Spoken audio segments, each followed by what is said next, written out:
Today, I got a message that broke my heart. This beautiful woman, she's trying her best. She's been married for 6 years, struggled with depression, fell into a deep, numbing place where she lost herself and stayed there. But a few months ago, something changed. She looked in the mirror and realized, I don't recognize myself anymore. So she made a decision. She started fighting for her life again. And now that she is, her husband, the one who was supposed to love and support her through it, is starting to resent it. Now here is the backstory. Depression, disconnection, and the long climb back. She used to be thriving. College degree, thriving career, full of energy and light. But depression hit hard a few years ago, and medication made it worse. Eventually, she stopped caring, stopped dressing like it matters, and stopped showing up for herself. And when you're in a place like that, it's not always loud. It's not always crying or breaking down. Sometimes it's just numb, apathy, waking up and going through the motions in old clothes and low energy, thinking, what's the use? But she didn't stay there. She changed her meds, started walking, started lifting weights, she bought better clothes. Eventually, she started feeling like herself again. She's slowly returning to the version of herself she actually loves. At first, her husband was supportive, like he always had been, but now, he's annoyed when she walks before work because he doesn't wake up next to her. He's annoyed when she walks after work because it cuts into their time. He's irritated that she eats different pasta. He says she's dressing for attention. And worst of all, he tells her, you're not acting like yourself.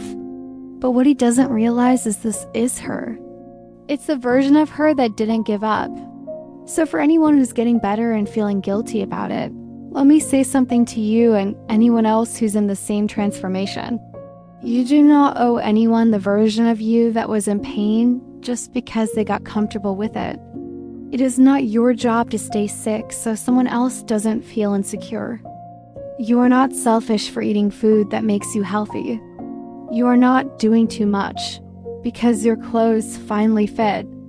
You are not different. You are healing. And if he can't see that, if he loved you more when you were sad, smaller, and disconnected from yourself, then that's not love. That's control dressed up as comfort. Sometimes when you grow, people who loved you at your lowest start to feel insecure. They start asking, why don't I feel close to them anymore?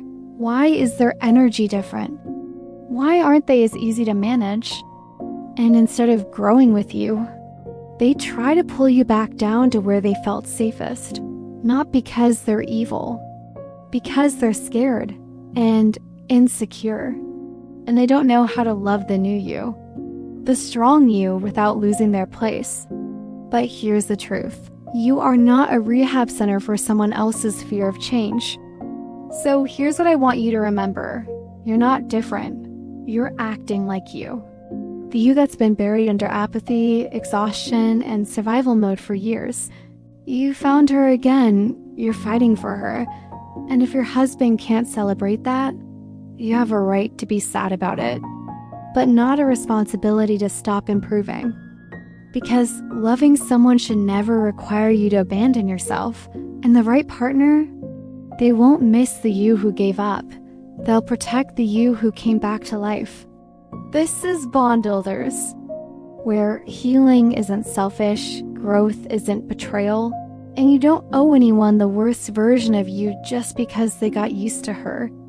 Like, subscribe, and if this made an impact on you, drop a comment or send your story. Every week I pick one of your real-life questions and break it down right here. And if you're finally getting better, don't you dare apologize for it.